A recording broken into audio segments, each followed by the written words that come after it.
그럼 그 사람들의 그 매수세가 줄어든단 말이에요. 그렇지. 일본이 그래서 무너진 거거든요. 일본의 잃어버린 30년 시작은 대출 총량 규제. 아, 그날을 계기로 일절 돈을 빌려주지 않기 시작했습니다. 갑자기 대출을 끊어버린 거예요. 1990년 동경의 쌍봉 패턴과 2025년 서울 쌍봉 패턴이 일치한다면 6월이 상수란 얘기예요.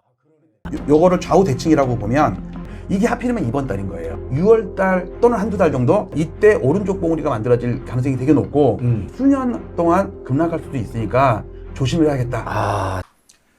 네, 안녕하십니까, 엘리엇입니다. 네, 또 뉴스거리가 있어서 여러분께 또 영상 소개시켜드리고자 합니다.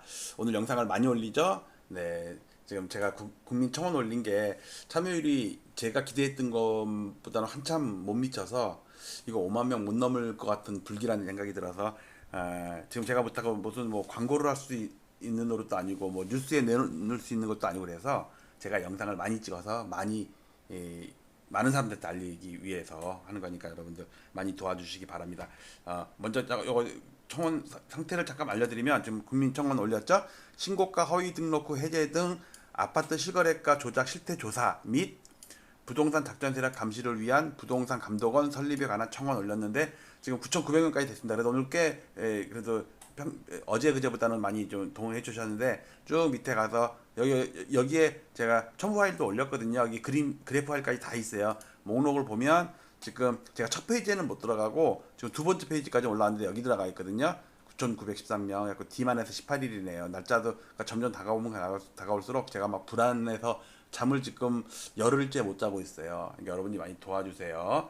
자, 오늘 영상은 뭐냐면 오늘 뉴스가 요게 나왔어요. 요게 나왔는데 잡히지 않는 가계대출 LTV 강화 카드 나오나 하고 어떤 대출이 많이 늘고 있대. 그래갖고 국회의원 중에 그 박대출 의원도 있잖아요. 예, 얼마나 대출이 늘면은 그리고 LTV가 뭐냐면 엘리엇 TV 약자예요. LTV 맞죠? 엘리엇 TV. 네. 자, 일본이 1991년에 버블 터졌을 때 그때가 대출이 많아갖고 그 대출 버블이 터진 거거든요. 그거를 잠깐 보면은 오늘 제목을 보면 1991년 잃어버린 30년의 시작은 바로 대출 버블이었다. 이 당시에 나왔던 대책이 뭐였냐면요. 우리는 6.27 대책인데 일본은 3.27 대책이었거든요. 우리는 재무부였나? 우리는 이거 한 데가 어디예요? 우리 6.27 대책? 어쨌든 이렇게 일본은 그 당시 대장성이었어요. 그리고 부동산업 향 융자 총량 규제. 일본에는 대출이란 말을 안 쓰고 융자라는 말을 쓰더라고요. 그리고 여기에 향이잖아요. 향. 부동산업 향. 즉 대출이 안 줄었어요. 마이너스가 된 건 아니에요. 근데 뭐가 줄었냐면요. 부동산업 향 대출이 줄은 거예요. 즉 부동산 쪽을 막아버리고 그거를 산업 쪽이나 이런 데 분산시킨 거야. 너무 부동산 쪽으로 쏠리니까. 근데 지금 우리가 그렇죠. 6.27 대책은 3.27 대책을 그대로 따라한 거예요. 융자 총량 규제를 우리는 대출 총량 관리라는 용어만 바뀌었을 뿐이에요. 자, 이때 어떤 일이 있었냐면 이 당시 보세요. 지금까지 대출 경쟁을 하던 은행들이 그날을 계기로 일절 돈을 빌려주지 않기 시작했습니다. 우리가 6.27 대책 이후로 그 다음 날부터 돈을 안 빌려줬죠. 물론 그 가속도가 있으니까는 줄죠. 이번 달도 반으로 줄었죠. 평상시보다 계속 줄었다. 일본도 그렇게 줄어나가다가 나중에는 제로까지 갔어요. 제로까지. 우리도 아마 한 몇 년 동안은 계속 대출을 줄일 거예요. 이분이 부동산 회사 사장이었는데 망했단 말이에요. 망해갖고 지금 나중에 인터뷰를 한 건데 제가 2021년 이게 8월 달에 영상 올린 거거든요. 유튜브 시작한 지 3개월밖에 안 됐을 때예요. 15년 주기로 해갖고 당시 2021년입니다. 버블 붕괴 직전에 1991년 일본, 2006년 스페인, 이건 이제 미국도 같이 해요. 이게 서프라임 때. 그다음에 2021년 한국. 지금 우리나라 이 당시에 이거 할 때가 여기 보시면은 21년 8월 11일이에요. 통계 수치가 똑같다. 어떤 게 똑같았냐면 잘 보세요. 요거는 일본의 여기가 1991년입니다. 여기가 이 당시에 생산 가능 까만색 생산 가능 인구 비중이 피크를 칠 즈음이었고 그다음에 부채 비율 있죠. GDP 대비 부채 비율. 하우스홀드랑 코퍼레이션이랑 합친 거예요. 그러니까 일본은 가계 부채보다는 기업 부채가 많았어요. 기업이 투기를 했다고. 그래서 이걸 두 개 합쳐가지고 210%까지 늘었어요.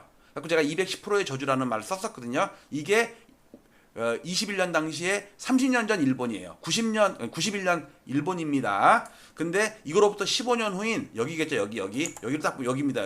여기가 스페인입니다. 스페인의 이거는 생산 가능 인구 비중 피크 칠 때쯤 까만색. 그 다음에 가계부채가 207% 갔었고 빨간색 주택가격 지수가 꺾였을 때도 얘는 더 올랐어요. 일본도 주택가격이 꺾였는데도 부채는 몇 년 동안 더 늘었어요. 근데 좀 우리가 그랬단 말이에요.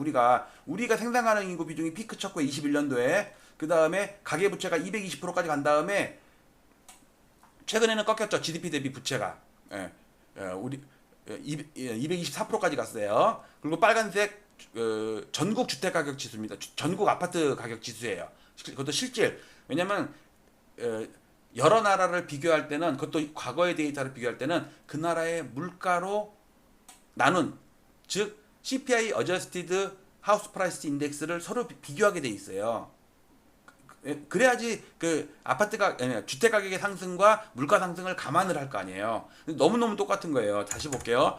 30년 전에 일본이랑 91년, 15년 전에 스페인, 미국 이게 2006년, 그다음에 2021년 현재의 한국 너무 똑같다 그래갖고 21년에 제가 대폭락한다는 책을 썼는데 진짜 폭락을 했어요. 물론 서울은 지금 다시 살짝 넘어 있어요. 그것도 강남 서초를 위주로. 근데 전국적으로는요 지금 완전히 망해 있어요. 부산 대구 보세요. 지금 4년째 빠지고 있다고.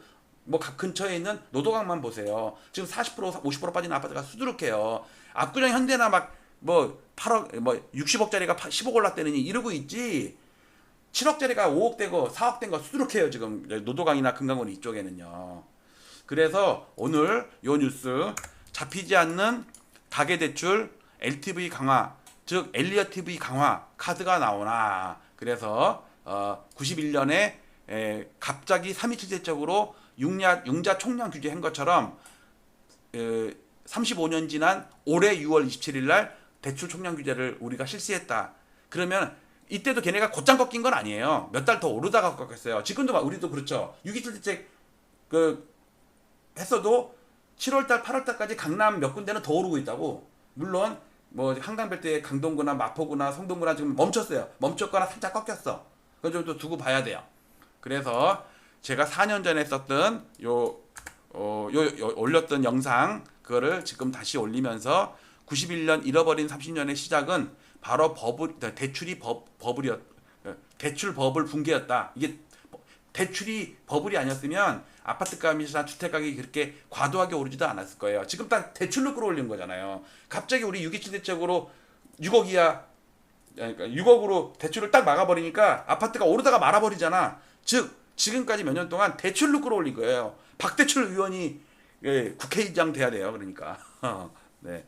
어쨌든 35년 전에 3.27 부동산 업향 융자 총량 규제를 따라해서 우리는 6.27 대출 총량 규제 한 거랑 너무 똑같다. 그렇다는 얘기는 사회적인 현상과 그 반응과 정부 대책과 부동산 흐름 이런 게 상당히 흡사해가지 않겠느냐. 그래서 여러분들 조심해야겠다는 말씀 드리고 다시 한번 여기 국민청원에 올린 거 제가 올린 거 요거죠. 신고가 허위 등록 후 해제 등 아파트 실거래가 조작 실태 조사 요거 어떻게 그다음에 부동산 감독원 설립 여러분들 많이 좀 동의해 주시기 바랍니다. 네, 오늘 요것으로 또 마치고 제가 영상 뒤에 앞에는 표영어 방송에 나가서 6.27 대책 보름 전에 제가 방송한 거 대출 총량 규제란 말을 우리나라에서 처음으로 제가 주장을 했었는데 진짜 보름 있다가 진짜 터졌어요. 그게 그거랑 요 뒤에 붙이는 영상은 신고가 대량 취소 그거에 대한 통계적인 자료를 제가 쭉 설명해 놨으니까 여러분들 밑에 제가 고정 댓글 단 거 요거를 많이 카피 떠서 카페라든지 동호회라든지 아니면 다른 뭐 유튜브 동영상 댓글 달기 이런 데다가 좀 많이 이제 퍼뜨려 주세요. 그래야지 많은 사람들이 동참할 수가 있으니까. 마치도록 할게요. 감사합니다.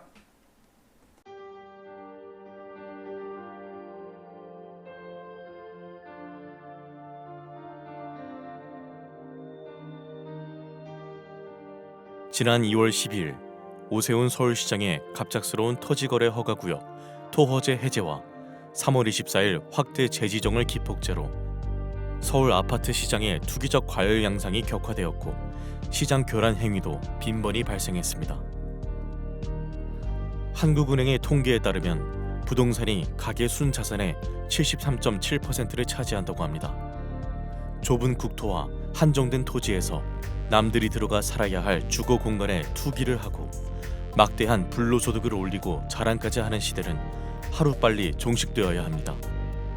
부동산 시장의 투기와 주택 가격의 비정상적인 상승은 국민들의 주거 불안과 청년들의 근로의욕 저하, 사상 최악의 저출산 등 사회적 문제로까지 이어지고 있기 때문입니다. 저는 올해 3월 이후 국토부 실거래가 공개 시스템에서 비정상적인 계약 해제 건수가 폭증하는 것을 목격하였습니다. 아파트 시장을 폭등시키는 것은 일상적인 100건의 계약이 아닌 신고가 한 건에 의할 때가 많기 때문에 투기 세력들은 쉽게 이러한 유혹에 빠집니다. 과거에도 신고가 허위 등록 후 후속 계약이 등록되면 슬그머니 이를 해제하는 등의 사례가 종종 언론에 보도되기도 하였습니다. 이는 해당 아파트의 실거래가를 조작함으로써 시세를 올리려는 부정한 작전에 해당합니다.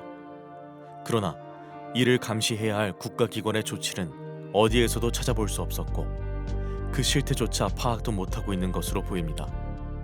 이에 최근에 비정상적인 실거래가 대량 계약 해제 사태를 통계적으로 집계하여 과거와 비교하며 그 실태를 먼저 알리고자 합니다. 본 청원의 취지는 국토부 실거래가 공개 시스템의 신고가 허위 계약 등록 후 후속 계약 등록 시 이를 해제하거나 계약과 해제를 반복하는 자전거래 등 책임있는 국가기관의 아파트 실거래가 조작 여부 실태 조사를 촉구하기 위함입니다. 또한 허위 매물 등록과 시세 담합, 허위 계약 자전거래 등 부동산 시장을 교란시키는 작전 세력 감시를 위한 금융감독원, 증권감독원과 같은 부동산 감독원 설립을 촉구하기 위함입니다. 본 청원을 계기로 국가 차원에서 건전한 부동산 거래 질서를 확립하여 집값 폭등과 이로 인한 불로소득을 차단하여 사회 갈등을 해소하고 국민의 주거권을 보호할 수 있는 부동산 거래의 공정성 및 투명성을 확보해 주시기 바랍니다.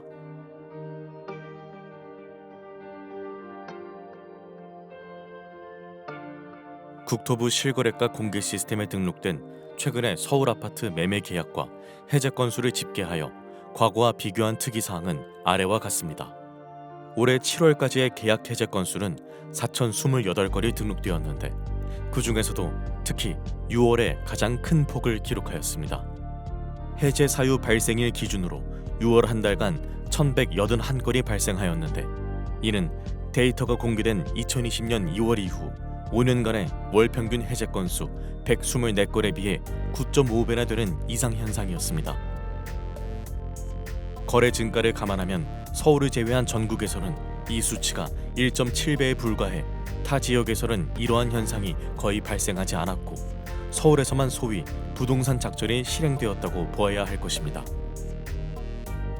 올해 들어 거래가 급증하고 전자계약 활용이 증가하는 추세에서 수정이 안 되는 단점 때문에 계약 해제 후 재신고하는 이유로 해제 건수가 폭증했을 가능성도 있습니다. 그러나 2024년 기준 전자계약 활용 비율은 5.95%에 불과해 여전히 종이계약서 활용 비율이 94%에 이르고 3일 이내 해제 비율도 3.9%에 불과해 단순 실수나 변심으로 인한 해제 건수 급증의 가능성은 적어 보입니다.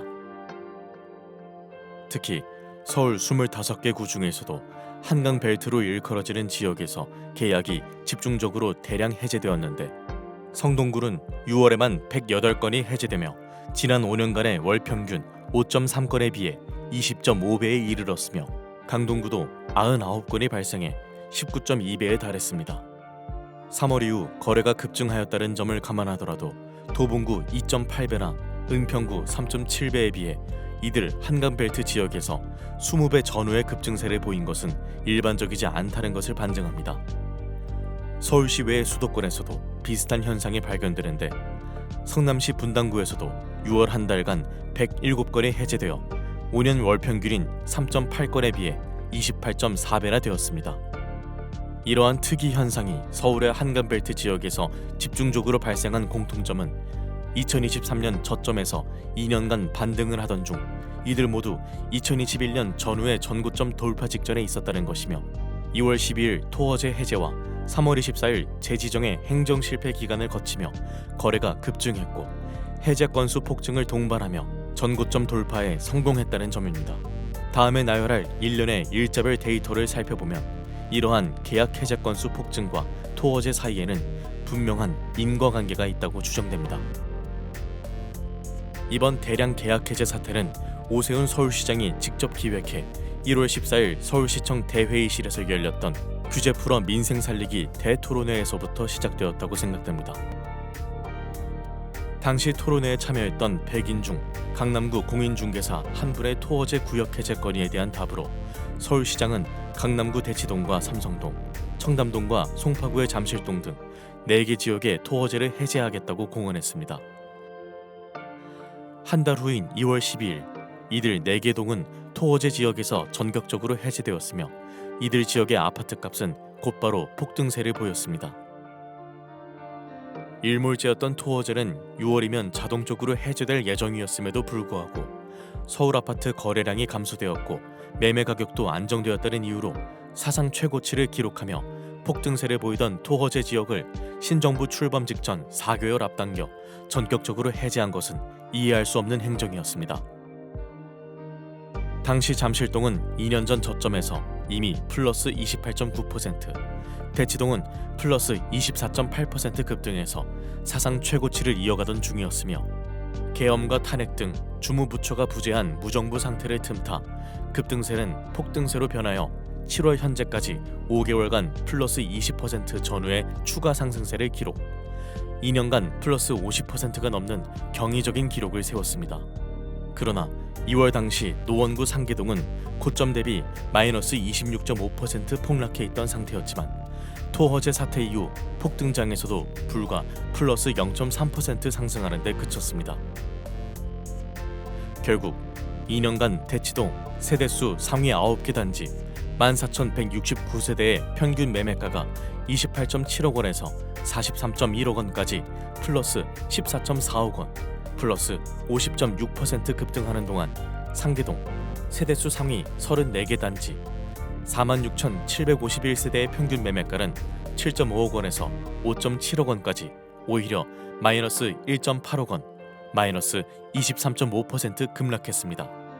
두 개 동의 매매가 차이가 2년간 4.1배에서 7.5배로 벌어지는 초양극화 현상이 발생한 것으로 서울시의 규제 풀어 민생 살리기 대토론회에서 시작된 아파트값 폭등 현상은 민생보다는 부자 살리기 결과를 초래하게 된 것입니다.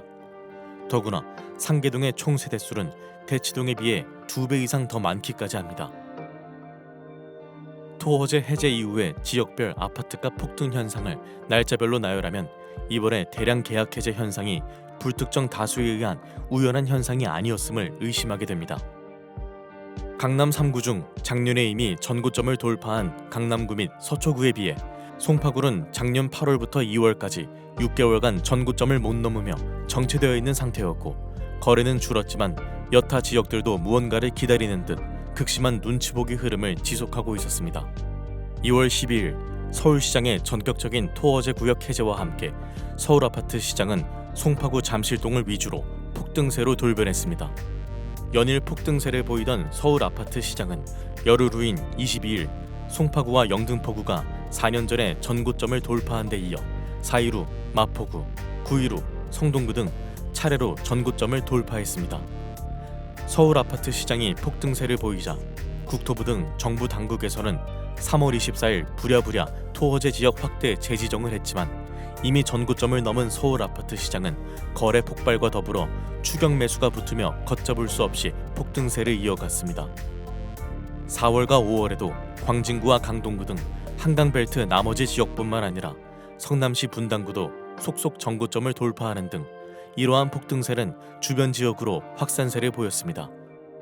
이에 따라 6월 4주차 부동산원 주간 매매 동향에서는 주간 상승률이 성동구 플러스 0.99%, 마포구 플러스 0.98% 등 연율 플러스 50%라는 사상 최고 상승률을 기록하였고 결국 신정부는 출범 이후 처음으로 대출 총량 관리 강화라는 6.27 대책을 발표하기에 이르렀습니다. 이러한 폭등세 속에서 과거에는 전혀 볼 수 없었던 특이한 거래 현상이 목격되었는데 계약 해제 건수가 급증을 했다는 것입니다. 성동구를 예로 들면 3월부터 급증세를 보였는데 특이한 점은 1월부터 6개월간 해제 사유 발생 건수가 규칙적으로 점증했다는 것입니다. 즉 5년 월 평균 5.3건에 그치던 해제 건수가 12월 4건, 1월 9건, 2월 14건, 3월 29건, 4월 55건, 5월 71건, 6월 108건으로 성동구 아파트 지수 급등을 따라 해제 건수도 급증을 한 것입니다. 강동구와 마포구, 성남시 분당구 등 주요 지역에서도 이러한 현상이 발견되었는데 서울 아파트 전체 해제 건수에서도 12월 91건, 1월 157건, 2월 200건, 3월 369건, 4월 428건, 5월 608건, 6월 1181건 등의 규칙적인 흐름은 동일했습니다. 즉, 이들 지역에서는 공통적으로 아파트 가격의 급등 추세를 따라 계약 해제 건수도 동반 급증을 한 것으로 이 중에는 신고가 취소분이 상당수 포함되어 있을 개연성이 큽니다. 계약 해제 건수가 집중된 한강벨트 지역에서는 시가총액 또는 세대수 상위 아파트에서 이러한 현상이 집중되었는데 6년간 발생한 총 해제 건수와 올해 6개월간의 해제 건수를 비교해보면 최근에 단기간에 얼마나 많이 집중 발생했음을 알 수 있습니다. 성동구 센트라스 아파트는 6년간에 63건에 비해 6개월 만에 38건이 발생해 그 비중이 60%가 넘었으며 텐지힐 1단지도 58%가 넘었습니다. 강동구의 아르테온 아파트도 55%가 넘었으며 성남시 분당구도 58%가 넘었습니다. 특히 양천구의 목동 신시가지 7단지의 경우에는 6년간 발생한 총 해제 건수 17건 중 올해 6개월에만 12건이 집중적으로 발생했는데 이 기간 전용 53제곱미터 실거래가는 15.7억 원에서 23억 원으로 플러스 7.3억 원 폭등, 불과 4개월 만에 플러스 46.5%를 기록했으며 전용 66제곱미터 실거래가도 19.5억 원에서 27.5억 원으로 플러스 8억 원의 폭등, 플러스 41%를 기록했습니다. 마포구의 마포 레미안 푸르지오 아파트도 6년간 총 42건의 계약 해제 건 중 올해 6개월에만 20건의 해제 건수가 발생하였는데 전용 53제곱미터의 경우 15.9억 원에서 20.5억 원으로 플러스 4.6억 원 급등, 불과 4개월 만에 플러스 28.9%의 상승률을 기록했으며 전용 84제곱미터의 경우에도 18.0억 원에서 24.5억 원까지 플러스 6.5억 원 상승, 플러스 36.1%를 기록했습니다. 이 중에는 상당수가 단순한 실수나 착오, 변심 등으로 인한 계약 해제건이 있을 수 있으나 거래 폭증과 함께 신고가를 포함한 이러한 대량 계약 해제 건수가 전고점을 넘기며 추격 매수를 유발하기에는 딱 좋은 현상이었습니다. 문제는 이러한 대량 계약 해제 건수가 시장 참여자들에게 착시를 불러일으킬 뿐만 아니라 국가기관의 공식적인 총 거래 건수에도 포함된다는 것입니다. 실제로 서울시 부동산 정보광장 홈페이지에는 해제 건수가 포함된 거래 건수가 노출이 되고 있으며 언론에서는 이를 여과 없이 보도합니다. 즉, 지난 6월의 총 거래 건수에는 이미 해지된 1천여 건의 계약도 포함이 되어 있습니다. 한편 올해 7월까지 서울 아파트 실제 계약 건수는 44,285건이고 해제 건수는 4,028건으로 총 해제 금액은 5조 2,500억 원입니다. 올해 해제된 계약 건수가 모두 정상이었다고 가정하면 이 금액만큼의 계약금 손익이 발생한 것이며 이 중 20%만 계약금을 포기했다고 가정해도 그 금액은 1조 원이 넘습니다. 그러나 7개월간 4,000건이 넘는 해제 건수 중 얼마나 실제 계약서를 썼는지, 계약금은 주고받았는지 알 수가 없습니다. 누군가 나쁜 의도를 가지고 하루에 10번씩 계약과 취소하는 행위를 반복하더라도 막을 수가 없으며 계약금 이체 없이 없었던 일로 삼아도 알아낼 수가 없습니다. 또한 실제 계약 건수와 해제 건수 중에는 특이한 차이점을 발견할 수 있는데 이번 폭등장에서 발생한 계약 해제 건수 중 주요 지역일수록 해제 금액이 실제 계약 금액보다 훨씬 더 고가라는 점입니다. 예를 들어 강남구의 올해 225건의 계약 해제 금액 평균가는 31.1억 원으로 2,517건의 실제 계약 금액 평균가 28.7억 원에 비해 2.4억 원이나 고가였습니다. 서울 아파트 4,028건의 해제 금액 차이는 142만 원으로 그 차이가 0.1%에 불과한 반면 강남구의 경우에는 무려 8.2%에 이르고 서초구와 영등포구, 양천구도 7% 이상의 큰 차이를 보였습니다. 이러한 사례로 유추해보면 대량 계약 해제 건수 중에는 신고가 취소가 상당수 포함되었음을 예상할 수 있습니다. 지금까지 올해 3월 이후 국토부 실거래가 공개 시스템에서 발생한 대량 계약 해제 사례를 집계하였으며 매매가 변동과의 상관관계를 제 나름대로 분석하였습니다. 이를 바탕으로 수많은 계약 해제 건수 중에는 신고가 허위 계약 등록 후 후속 계약 등록 시 이를 해제하거나 계약과 해제를 반복하는 자전거래로 의심될 만한 정황을 발견하였습니다.